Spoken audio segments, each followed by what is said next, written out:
শিরকে ভরপুর হয়ে আছে দেশ। মানুষ মানুষের সামনে সেজদা করে, একটু চিন্তা করে না। অথচ শিরকের চেয়ে জঘন্য গুনাহ আকাশ জমিনে আর কিছুই।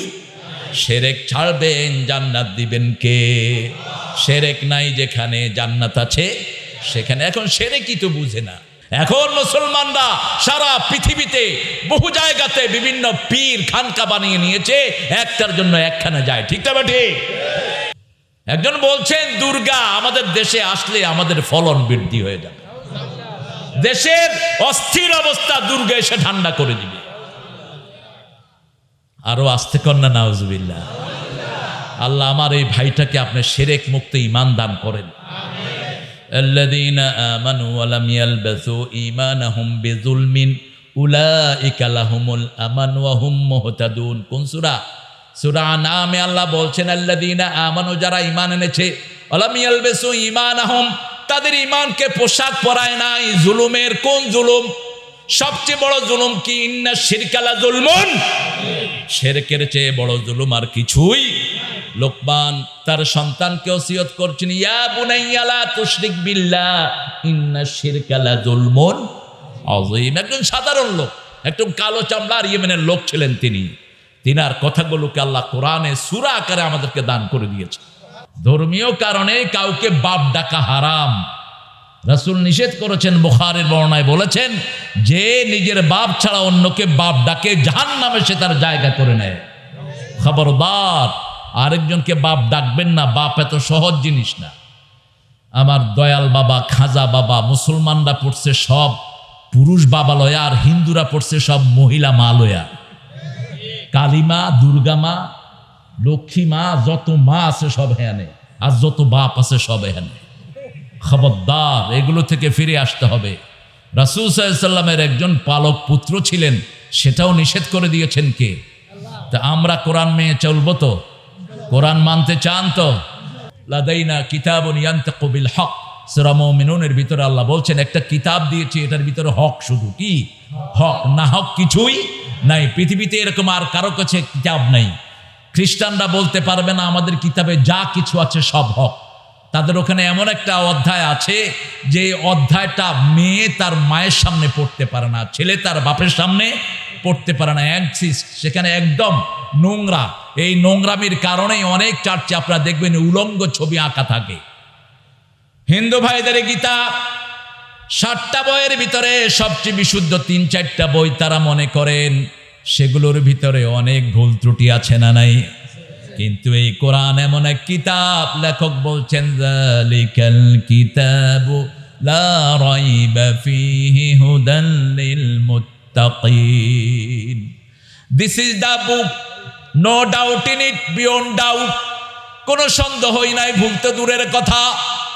আমরা বললাম যার উপর নাজিল হয়েছে তার উপরে কোনো সন্দেহ আছে নাকি? একই সূরায় 12 নম্বর আয়াতে গিয়ে আল্লাহ জবাব দিচ্ছেন, ওয়া ইন কুনতুম ফি রাইবিম মিম্মা নাযালনা আলা আবদিনা ফাতু বিসূরাতিন মিন মিসলিহি উদউ শুহাদাআকুম মিন দুনিল্লাহ ইন কুনতুম সাদিকিন। যা নাজিল করেছি, যার উপর নাজিল করেছি, দুই ব্যাপারে যদি কোনো সন্দেহ থাকে, ফাতু বিসূরাতিন মিন মিসলিহি, একটা ছোট্ট সূরা বানাও। তানবিল লিতানকির, তানকিল লিতাকলিল, সবচেয়ে ছোট্ট সূরা বানাও। ইন্না আতাইনাকাল কাউসার লাইসা হাযা কালামুল। ওই সময়ের কবিরা যখন এটার উত্তর দিতে পারে নাই, কিয়ামত পর্যন্ত কোনো লোক এটার উত্তর দিতে পারবে? কারণ ওই সময়ের কবিরা এখনো শ্রেষ্ঠ কবি। ওই সময়ের আরবের শ্রেষ্ঠ কবি ইমরুল কায়েস, এই লোকটা এখনো আরবদের শ্রেষ্ঠ কবি, ওকে কেউ ছাড়াতে পারে নাই। ওই সময় সাবা মুআল্লাকার 7 জন কবি ছিলেন রাসূলের সামনে উপস্থিত। যখন কাউসার নাজিল হলো, কাবার দেয়ালে টাঙিয়ে দেয়া হলো। এরা এদের কবিতাগুলো সাবা মুআল্লাকা মানে 7 হ্যাঙ্গিং পয়েন্ট, 7টা ঝুলন্ত কবিতা, সাবা মুআল্লাকা। এটা আমাদের আলেমে আগে পড়ানো হতো আরবিতে, এখন এটা নাই। মাকামাতে হারারি ছিল অত্যন্ত কঠিন একটা কিতাব, নাই এখন। এখন সহজ, মাশাআল্লাহ। ঢাকা আলিয়া সিলেবাস মাদ্রাসা বোর্ডেতে বসেছেন মিস্টার হিন্দু সাহেব, একজন বোর্ডের চেয়ারম্যান নাকি এটা হয়েছে। আমি বুঝলাম না এটা কেমনে মাদ্রাসা বোর্ডের চেয়ারম্যান হয়। তুই তো মাদ্রাসাই বানান জানোস না, তোকে কে বসাইছে এখানে? নামে যা তুই। কি আশ্চর্য কথা! আল্লাহ আমাদেরকে কোরআন বুঝার তৌফিক দান করে। রাসূল সাল্লাল্লাহু আলাইহি সাল্লাম একজন সাহাবীকে দিয়ে ওই সূরা কাউসারটা কাবার দেয়ালে টাঙিয়ে দিলেন। মাকামাতে হারারি ছিল অত্যন্ত কঠিন একটা কিতাব, নাই এখন সহজ মাশাআল্লাহ। ঢাকা আলিয়া সিলেবাস মাদ্রাসা বোর্ডেতে বসেছেন মিস্টার হিন্দু সাহেব, একজন বোর্ডের চেয়ারম্যান নাকি এটা হয়েছে। আমি বুঝলাম না এটা কেমনে মাদ্রাসা বোর্ডের চেয়ারম্যান হয়। তুই তো মাদ্রাসাই বানান জানোস না, তোকে কে বসাইছে এখানে? নামে যা তুই। কি আশ্চর্য কথা! আল্লাহ আমাদেরকে কোরআন বুঝার তৌফিক দান করে। রাসূল সাল্লাল্লাহু আলাইহি সাল্লাম একজন সাহাবীকে দিয়ে ওই সূরা কাউসারটা কাবার দেয়ালে টাঙিয়ে দিলেন। কবিরা কবিতা বুঝে, ঠিক না ঠিক? যেমন নজরুলকে সবচেয়ে বেশি বুঝতো কে বলেন তো? কে বুঝতো? রবীন্দ্রনাথ। রবীন্দ্রনাথ যখন নজরুলের বিদ্রোহী কবিতা দেখেছেন, বিদ্রোহী আমি রণক্লান্ত, আমি সেই দিন হব শান্ত, উৎপীড়নের কন্দল রোল আকাশে বাতাসে ধরিবে না, একটা কবিতাই নোবেল পাওয়ার জন্য যথেষ্ট ছিল। কিন্তু নোবেল হলো ইহুদির বাচ্চাদের 5টা গোলামদের জন্য, সেজন্য নজরুলের মতো মুসলমানকে তারা নোবেল দেয়নি। এক একটা কবিতা না, রবি ঠাকুর চেয়ে আছেন আর তিনি দোয়াও করেছেন। রবি ঠাকুরকে অনেকে একেশ্বর বলে, একেশ্বরবাদ ছিলেন তিনি। তিনার শান্তিনিকেতনে তিনি কোনো মন্দিরও করেননি, আল্লাহ ভালো জানেন তিনার আকীদা কি ছিল। তিনি দোয়া করেছেন যে আমি প্রভুর কাছে দোয়া করছি তুই যেন বিশ্বের সবচেয়ে বড় কবি হস। এই নজরুলের জন্য দোয়া করেছেন তিনি, এবং বলেছেন বারবার করে, হেরে পাগলা, তুই আমার চেয়ে বড় কবি, কবিতায় তুই যা দিয়েছিস এটা আর কেউ দিতে পারবে না। তুই তোর জীবনে শেলের মতো, কিডসের মতো দুঃখ আছে। নজরুল বলেছেন শেষ সম্ভাষণে, সেই দুঃখ দেখার জন্য কত বিনিদ্র রজনী আমি কেটেছি। আমার ছেলে যখন মারা গেছে, আমার সেই সকালবেলায় আমার বাগানে ফুটেছে হাসনা হেনা। এত অস্বাভাবিক এক্সপ্রেশন এই কবির। ইমরাউল কায়েসের বহু কবিতা নকল করে দিয়েছেন এই নজরুল। আল্লাহ তাকে জান্নাত নসিব করুক। নজরুলের কবিতা ছাড়া আমাদের সিরাত হয় না, ওনার কবিতা ছাড়া আমাদের ঈদও, কথা কন না কেন? এরকম মানুষের জীবনের সাথে মিশানো কবি একজনও।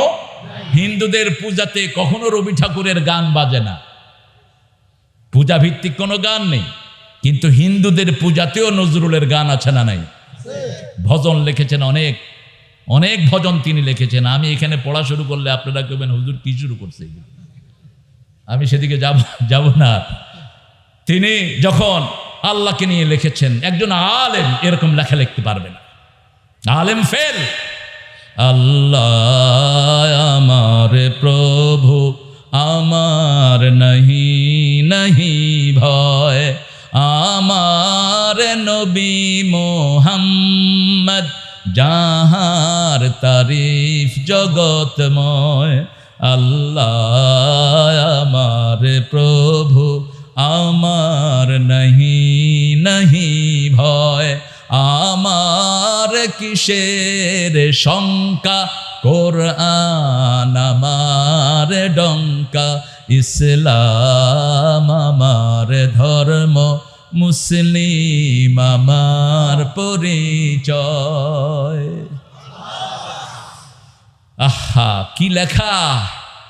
আল্লাহতে যার পূর্ণ ঈমান, কোথা সে মুসলমান,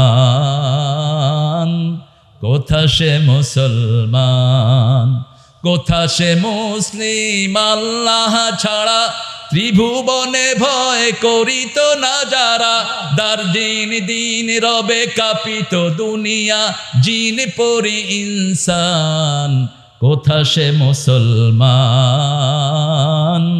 কোথা সে মুসলমান। মাত্র 250টা কবিতা লিখে গেছেন। কয়টা? 250টা ইসলামী গান লিখে গেছেন। ওজন কি একটা! কবিতা যা লিখেছেন অসাধারণ। শব্দের জাদুঘর ছিলেন নজরুল। এনেছি আমার শত জনমের প্রেম, আখি জলে গাঁথা মালা, ওগো সুদূরিকা আজও কি হবে না শেষ, তোমারই চাওয়ারে পালা। প্রেমের গান লিখেছেন রবি ঠাকুর। প্রিয়ার প্রেমেরও লিপি লেখনি তরে হে বলাকা, সুদূর দিগন্ত হতে এনে দাও একখানি ঝরা সাদা পাখা। এই হলো কবি ঠাকুর রবীন্দ্রনাথ লিখেছেন। আর নজরুল যা লিখেছেন, বিদায়ের জন্য তিনি যা লিখেছেন ইউনিক, আল্লাহ তাকে মাফ করে দিক। সেই কবিতাগুলো নামিয়ে ফেললো কবিরা, 15 দিন পর্যন্ত শুধু কাউসার ঝুলানো। কি ঝুলানো? ইন্না আতাইনা কাল কাউসার ফাসাল্লি লিরাব্বিকা ওয়ানহার ইন্না শানিয়াকা হুয়াল। রাসূল সাল্লাল্লাহু আলাইহি ওয়াসাল্লামের কাছে এক সাহাবী এসে বলছেন, আমি বিয়ে করতে চাই। রাসূল সাল্লাল্লাহু আলাইহি ওয়াসাল্লাম বললেন, তোমার টাকা পয়সা কি আছে? বলছে, খাইতেই পাই না, শুধু আমি আছি, আর কিচ্ছু নাই। রাসূল বলছেন, হাল ইনদাকা সূরা কাউসার? বলছেন, নাম। তোমার কাছে কাউসার আছে নাকি? বলছে, হ্যাঁ আছে। তোমার কাছে নসর আছে নাকি? যা নাসরুল্লাহ আছে নাকি? আছে। সূরা কাফিরুন আছে নাকি? আছে। সূরা জিলজাল আছে নাকি? আছে। যাও তুমি বিয়ে করো, তোমার আর কিছুর দরকার। আমরাই কোরআন দিয়ে কথা বলতে পারি, আর কেউ পারে না। কোরআন তো চিনেই না। আকসারুহুম মুশরিকুন। আল্লাহ বলছেন অধিকাংশ হলো মুশরিক। অধিকাংশ কি? মুশরিক। আমাদের সেই কপাল, কোরআনের যে শুরুর আয়াত সেটা দিয়ে আমরা কথা শুরু করি। আলহামদুলিল্লাহ, এটা কোরআনেরও শুরু, জান্নাতেরও শুরু, কিয়ামতেরও শুরু। এটা সবচেয়ে বেশি যে পড়বে সবার আগে তাদেরকে আল্লাহ জান্নাত দিয়ে দিবে। আমরা রাসূল সাল্লাল্লাহু আলাইহি ওয়াসাল্লাম নিজে যে দুরূদটা পড়তেন সেই দুরূদটা পড়ি। আল্লাহুম্মা সাল্লি আলা মুহাম্মদ ওয়া আলা আলি মুহাম্মদ কামা সাল্লাইতা আলা ইব্রাহিম ওয়া আলা আলি ইব্রাহিম ইন্নাকা হামিদুম মাজিদ। আল্লাহুম্মা বারিক আলা মুহাম্মদ ওয়া আলা আলি মুহাম্মদ কামা বারাকতা আলা ইব্রাহিম وعلى آل إبراهيم إنك حميد مجيد। প্রশংসা কার? সে আল্লাহর জন্য পড়ছি আলহামদুলিল্লাহ। আমরা পড়ছি আল্লাহু আকবার কবীরা, আলহামদুলিল্লাহি কাসীরা, সুবহানাল্লাহি বুকরাতান ওয়া আসীলা। সুবহানাল্লাহি ওয়া বিহামদিহি আদাদা খালকিহি ওয়া রিদা নাফসিহি ওয়া জিনাতা আরশিহি ওয়া মিদাদা কালিমাতিহি।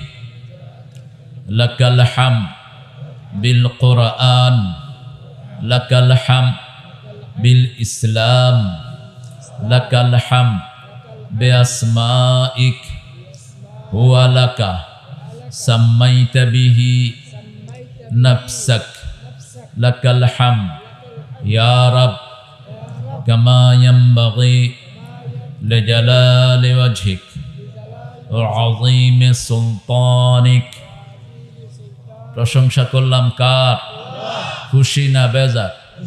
বেশি না কম? একটু বড়র সাথে বলেন, প্রশংসা করলাম কার? এখন আমাদের জিকির করছেন কে? জোরে বলেন, আরো জোরে। আল্লাহ বলছেন, কেউ যদি আমাকে একা জিকির করে, মান যাকারানি বিনাফসিহি যাকারতুহু ফি নাফসি, যে আমার জিকির একা করে আমি তাকে একা স্মরণ করি। যে মান যাকারানি ফি মালাইন, কেউ যদি আমাকে একটা ভরপুর মাহফিলে স্মরণ করে, আমি তার চেয়ে ভালো মাহফিলে তার কথা স্মরণ করে দিই। আর আল্লাহ যখন স্মরণ করেন, আল্লাহ মুমিনের সব গুনাহ মাফ করে দেন। আল্লাহ আমাদেরকে আল্লাহর প্রিয় বান্দাদের মধ্যে শামিল করে দেন। আমি খুতবাতে অনেকগুলো দোয়া পড়ি, আপনারা অনেকেই খেয়াল করেছেন। প্রথম দোয়াটা হলো আল্লাহু আকবার কবীরা। এটা পড়লে আকাশের সবগুলো দরজা আল্লাহ খুলে দেয়। আকাশের দরজা খোলা হবে না অহংকারীদের জন্য, কাফেরদের জন্য, মুশরিকদের জন্য। লা ইউফাত্তাহু লাহু আবওয়াবুস সামা, ওদের জন্য আকাশের দরজা খোলা হবে না। আর যারা নেক কাজ করে, যারা আল্লাহর প্রিয় গোলাম, ঈমান নিয়ে যেতে পারবে, তাদের জন্য দরজা খুলে দিবেন কে? আল্লাহ। এখন সারা পৃথিবীতে মুসলমানদেরকে নিঃশেষ করার জন্য ইহুদিরা প্ল্যান নিয়েছে। তারা শুরু করেছে আমাদের ফিলিস্তিন দিয়ে, তবে ফিলিস্তিন হবে তাদের কবরস্থান। এই ইসরায়েলে তাদেরকে দাফন করে দেয়া হবে। মুসলমানদেরকে কেউ পৃথিবী থেকে মিটাতে পারেনি, পারবেও না। একটা মেরুকরণ চলছে। রাসূল সাল্লাল্লাহু আলাইহি ওয়াসাল্লাম আসার আগে একটা মেরুকরণ আল্লাহ করেছেন। 40 দিন আগে আব্রাহাকে পাখি দিয়ে ধ্বংস করেছেন কে? কারণ ওই সময় মুসলমানদের শক্তি ছিল না। যখন মুসলমানদের শক্তি থাকে না, ক্ষমতা হাতে নেন কে? আল্লাহ ডাইরেক্ট অ্যাকশনে চলে আসেন, ডাইরেক্ট অ্যাকশন তিনি যান। এখনো মুসলমান আছে 200-250 কোটি, গোসাই সাইল, সাগরের ফেনার মতো মুসলমানদের কোনো প্রভাব পৃথিবীতে নেই। যদি থাকতো একজন মুসলমানের গায়েও ইহুদির বাচ্চারা আঘাত করতে পারত না। ফিলিস্তিনের সাথে আপনারা আছেন না নাই? হাত তুলে দেখাও মুসলমান।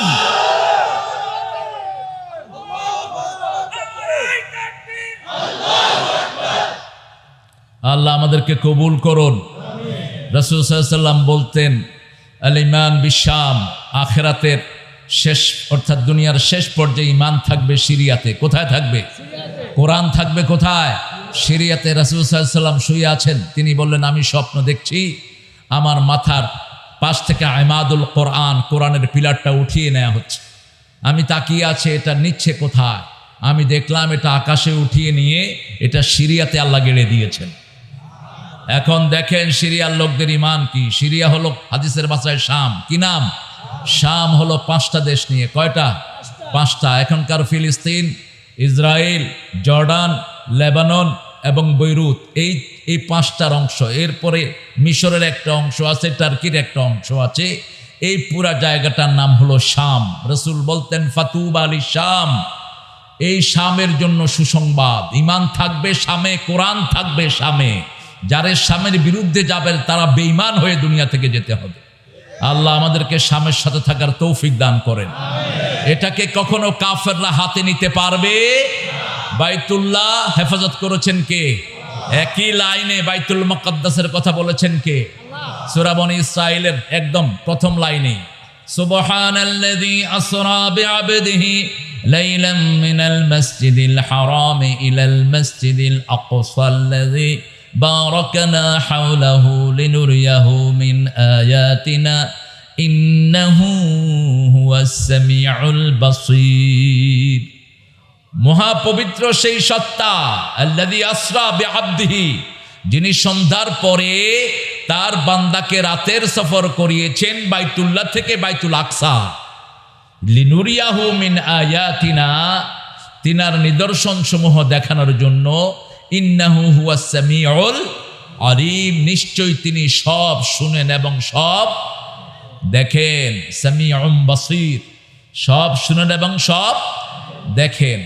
তো ওই সময় রাসূল সাল্লাল্লাহু আলাইহি ওয়াসাল্লামের জন্মের 40 দিন আগে হয়েছিল এই অকারেন্স। এখন সামনেই মেহেদী আলাইহিস সালাম আসতেছেন। যে কোনো নবী পৃথিবীতে আসার আগে আল্লাহ একটা অকারেন্স ঘটায়। রাসূল সাল্লাল্লাহু আলাইহি ওয়াসাল্লাম হলেন আমাদের শেষ নবী, আর বনী ইসরাঈলের শেষ নবী হলেন ঈসা আলাইহিস। কথা বলেন না কেন? 2 গ্রুপে নবী এসেছে, 2 পরিবারে। কয় পরিবার? এই 2 পরিবারের আবার গোড়া হলো ইব্রাহিম আলাইহিস সালাম, ইসহাক এবং ইসমাঈল। ইসমাঈল এবং ইসহাক, এই 2 পরিবারের সমস্ত নবী দুনিয়াতে এসেছেন। এদের মাথা কি? ইব্রাহিম আলাইহিস সালাম। এই ইব্রাহিম আলাইহিস সালামের উপর দুরূদ পড়লে সমস্ত নবীদের উপর দুরূদ পড়া হয়ে যায়। এই জন্যই রাসূল জামে দুরূদ পড়তেন। তো ইসহাক আলাইহিস সালামের বংশেই প্রথম নবী ছিলেন বনী ইসরাঈলের। প্রথম নবীর নাম বলেন। হায় হায়, প্রথম নবীর নাম আদম আলাইহিস সালাম। আরে এটা তো মানুষের প্রথম, পৃথিবীর প্রথম। বনী ইসরাঈলের প্রথম নবীর নাম কি? ইউসুফ আলাইহিস সালাম। কি নাম? ইউসুফ আলাইহিস সালাম। বনী ইসরাঈলের শেষ নবীর নাম কি?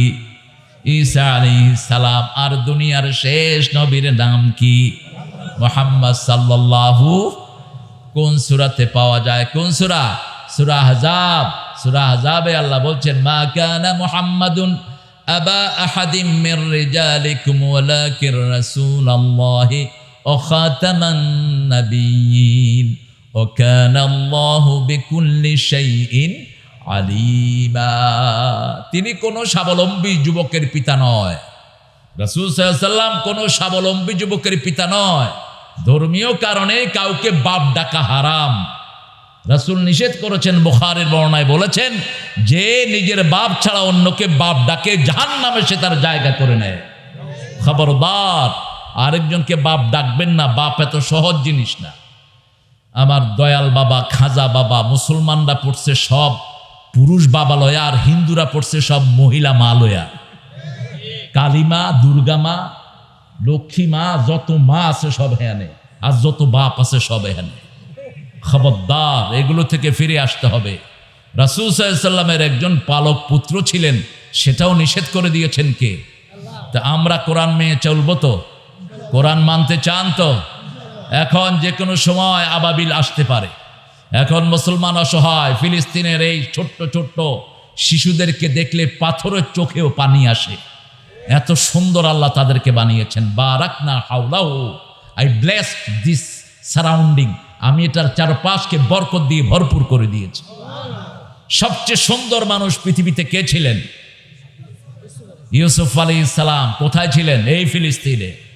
সবচেয়ে সুন্দর, সব দিক থেকে সর্বসুন্দর হলেন মুহাম্মদ সাল্লাল্লাহু। সেই রাসূল বলেছেন সৌন্দর্যের 80% আল্লাহ ইউসুফ আলাইহিস সালামকে দিয়েছে। আল্লাহু আকবার। তিনার জন্মস্থান কোথায়? এই ফিলিস্তিন। ফিলিস্তিন কখনো কাফেরের বাচ্চারা হাতে নিতে পারবে?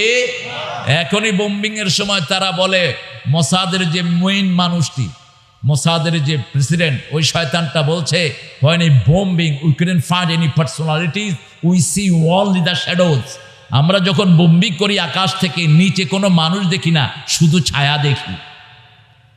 এরা ছায়া নয়, এরা ফেরেশতা।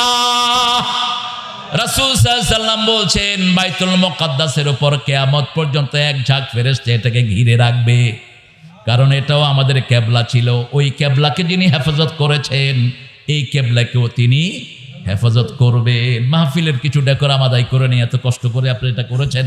মান লাম ইয়াশকুরিন নাস লাম ইয়াশকুরিল্লাহ। যারা মানুষের কৃতজ্ঞতা প্রকাশ করে না, এরা আল্লাহরও কৃতজ্ঞতা প্রকাশ করে না। আমাদের দেশে অভদ্রতার তো সীমা নেই কোনো।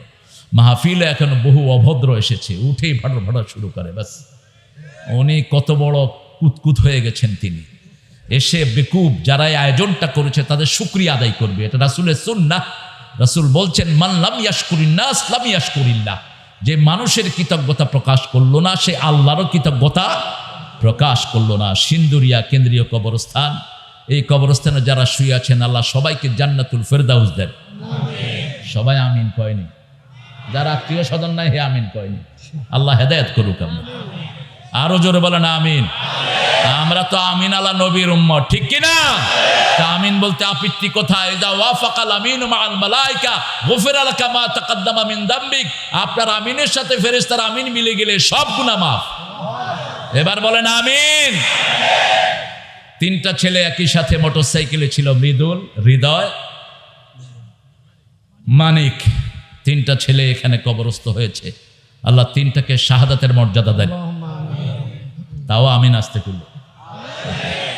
আরে ভাই, মুসলিম শরীফের হাদিস, আপনি কারোর জন্য আমিন বললে আগে আল্লাহ দোয়াটা আপনার জন্য কবুল করে। এবার বলেন আমিন। স্বার্থ আছে যেখানে, আমরা আছি। সুন্দর পোস্টার আপনারা করেছেন। আজকে আমার আগে অত্যন্ত সুন্দর ভাষায় কথা বলেন আমার অত্যন্ত আদরের, স্নেহের, সম্মানের মুফতি শেখ সিদ্দিকুর রহমান শামীম। এরা দুই ভাই, মানিকগঞ্জের রত্ন, মানিকগঞ্জের মানিক। অত্যন্ত সুন্দর কোরআন থেকে তাফসীর করেন দুইজনই। আল্লাহ দুইজনের হায়াতকে দারাজ করে দিন, তার বড় ভাইকেও দাওয়াত দিবেন। এই দুই ভাই কোনোখানে আসলে মাহফিল পরিপূর্ণ হয়ে যায়।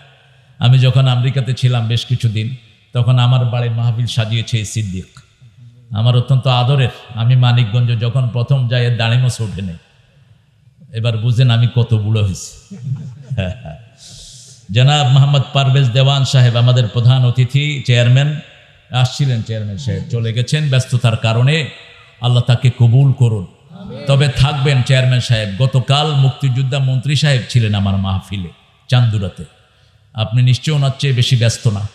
আর প্যানেল মেয়র সহ সব চেয়ারম্যানরা তো ছিলেনই।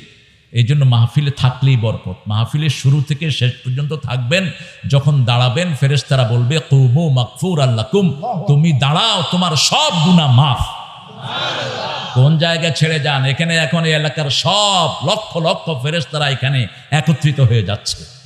একত্রিত হয়ে আপনার নাম ধরে, আপনার বাপের নাম ধরে আল্লাহর কাছে দরখাস্ত পাঠাচ্ছে, আল্লাহ এদেরকে মাফ করে দেন। জনাব হাজী মোহাম্মদ জহিরুল ইসলাম অত্যন্ত দানবীর মানুষ। ওনার বড় ভাই এসেছেন। বড় ভাই কোথায় জানি? নিজামুল, ছোট ভাই না, ইজাবুল ভাই অত্যন্ত বিনয়ী মানুষ। মোহাম্মদ জাহাঙ্গীর আলম ভাই, এখলাস, মোহাম্মদ রমজান আলী, আর আমাদের আজকে সভাপতিত্ব করছেন আব্দুল করিম শিকদার, সভাপতি সিন্দুরিয়া কেন্দ্রীয় কবরস্থান। চিনেন তো? অত্যন্ত বিনয়ী মানুষ। পাশে আসলে আরো বুঝবেন। আমারে খাওয়াইছে, আমিও খাওয়াইছি। এটা হলো ইসলামের উদারতা। আপনাকে কেউ খাওয়ালে আপনিও তাকে খাওয়াবেন। রাসূলকে কেউ দাওয়াত দিলে রাসূল তাদেরকে দাওয়াত দিতেন। আমরা তো খায়া মুখ টুক মুইসা কই খাওয়া খুব সুন্দর হয়েছে, আরও খাওয়ায়েন, এটা উচিত না। রাসূলের সুন্নাহ হলো রাসূল সাল্লাল্লাহু আলাইহি ওয়াসাল্লামকে কেউ দাওয়াত দিলে রাসূল সাল্লাল্লাহু আলাইহি ওয়াসাল্লাম তাকে কি করতেন? দাওয়াত দিতেন। আমি আমাদের সভাপতি সাহেবকে দাওয়াত দিচ্ছি আমার বাসায়। সহযোগিতায় সিন্দুরি এলাকার সর্বস্তরের জনগণ আর আরজ গুজার মোহাম্মদ আহসান হাবিব ইজাবুল, আর আমাকে খাওয়াইছে এই যে মানুষটি আজকে সারাদিন। চিনেন তো আপনি? কি ফজল? ফজল, এই ফজল হলো আমাদের সবার মামা। ফজলের একটা মাত্র মেয়ে, নাম রাখছে তানহা, এই জন্য আর আল্লাহ দেয় না। তানহা মানে হলো একা, তানহা যেন নাম না হয়। মুনতাহা রাখে অনেকে। প্রথম বাচ্চার নাম মুনতাহা হবে, দেখবেন যে আর বাচ্চা হবে না। মুনতাহা মানে শেষ স্টেশন। তা আপনি এটারে শেষ করলেন কেন? হ্যাঁ, সিদরাতুল মুনতাহা। এই জন্য নামগুলো হিসাব করে রাখবেন, আলেমদের থেকে জেনে শুনে রাখবেন। আপনারা অনেক ওলামা হযরত এসেছেন, আমি যাদের ছাত্র হতে পারলে ধন্য হতাম। এখানে অনেক এরকম ওলামা হযরত আছেন, আইম্মায়ে কেরাম আছেন, যাদের পিছনে আমরা আল্লাহর ফরজ আদায় করি। এদের মর্যাদা পৃথিবীর যে কোনো মন্ত্রী প্রেসিডেন্টের চেয়ে আল্লাহর কাছে অনেক বেশি। কিন্তু আমরা ইমামদের মর্যাদা জানি না, সেজন্য আমরা ইমামদেরকে বেইজ্জতি করি। মনে রাখবেন, আপনি যে ইমামকে সম্মান করলেন না, তার পিছনে আপনার নামাজ কবুল হবে না। আপনি যে ইমামের সম্মান করলেন না, যদি আপনি ইমামকে বেইজ্জতি করেন, আপনি আল্লাহর রাসূলকেই বেইজ্জতি করলেন। কারণ এই ইমামতির জায়গাটা প্রথম আমাদেরকে বাছাই করে দিয়েছেন রাহমাতাল লিল আলামিন। অনেক আইম্মায়ে কেরাম এসেছেন, স্কুলের প্রিয় স্যাররা এসেছেন, যারা আমাদেরকে অনেক জ্ঞানে গুণে বড় করেছেন। এসেছেন বিভিন্ন পেশায় জড়িত আবাল বৃদ্ধা বনিতা, পর্দার আলের মা এবং বোনেরা, হিন্দু সম্প্রদায়ের ভাই বোনেরা, প্রশাসনের ভাইয়েরা, আমাদের প্রিয় police, RAB, DB, SB, NSI, তারপরে সিআইডির সদস্যরা, এরা থাকেন গোপনে। এরা অনেক কষ্ট আমাদের দেশের জন্য করেন। আল্লাহ এদের সবাইকে ইসলামের জন্য কবুল করুন। আমরা আজকে কোরআন থেকে কথা বলবো।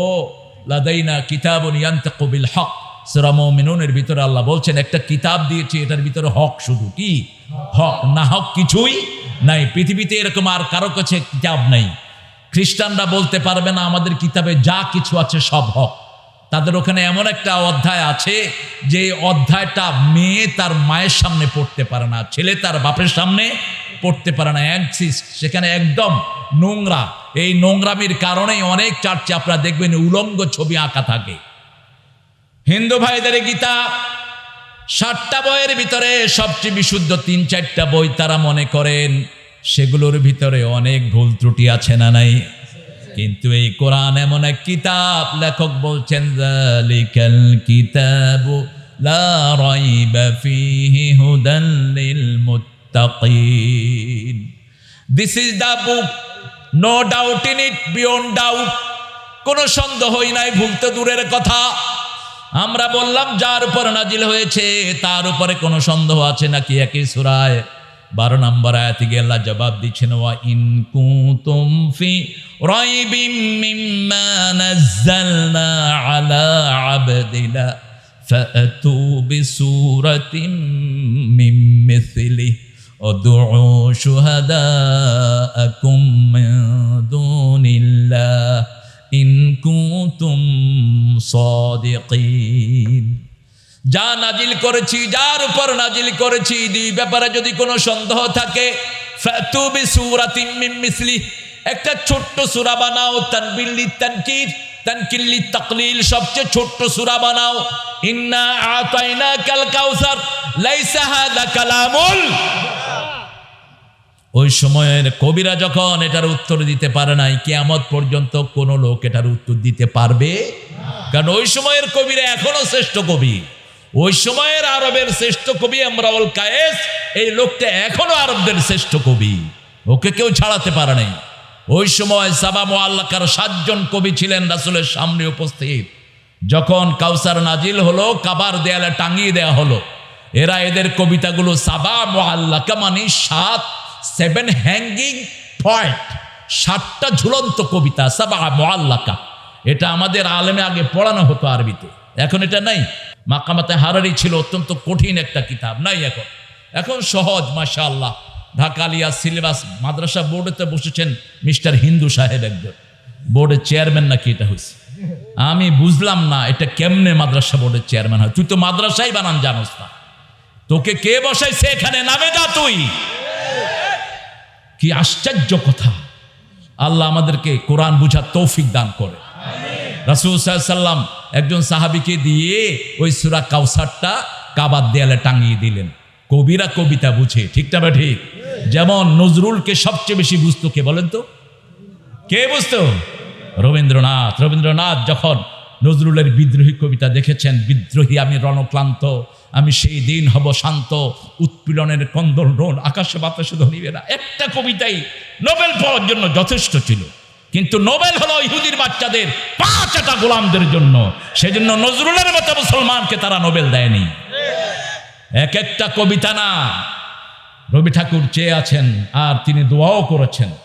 রবি ঠাকুরকে অনেকে একেশ্বর বলে, একেশ্বরবাদ ছিলেন তিনি। তিনার শান্তিনিকেতনে তিনি কোনো মন্দিরও করেননি, আল্লাহ ভালো জানেন তিনার আকীদা কি ছিল। তিনি দোয়া করেছেন যে আমি প্রভুর কাছে দোয়া করছি তুই যেন বিশ্বের সবচেয়ে বড় কবি হস। এই নজরুলের জন্য দোয়া করেছেন তিনি, এবং বলেছেন বারবার করে, হেরে পাগলা তুই আমার চেয়ে বড় কবি, কবিতায় তুই যা দিয়েছিস এটা আর কেউ দিতে পারবে না। তুই তোর জীবনে শেলের মতো কিটসের মতো দুঃখ আছে। নজরুল বলেছেন শেষ সম্ভাষণে, সেই দুঃখ দেখার জন্য কত বিনিদ্র রজনী আমি কেটেছি। আমার ছেলে যখন মারা গেছে, আমার সেই সকালবেলায় আমার বাগানে ফুটেছে হাসনা হেনা। এত অস্বাভাবিক এক্সপ্রেশন এই কবির। ইমরাউল কায়েসের বহু কবিতা নকল করে দিয়েছেন নজরুল। আল্লাহ তাকে জান্নাত নসিব করুক। নজরুলের কবিতা ছাড়া আমাদের সিরাত হয় না, ওনার কবিতা ছাড়া আমাদের ঈদও, কথা কন না কেন? এরকম মানুষের জীবনের সাথে মিশানো কবি একজনও।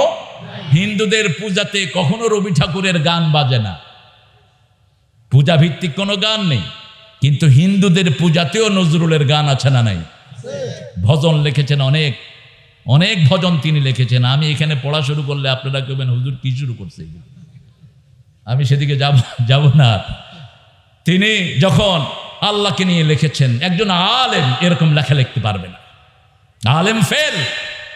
আল্লাহ আমার প্রভু আমার নাহি নাহি ভয়, আমার নবী মোহাম্মদ যাহার তারিফ জগতময়।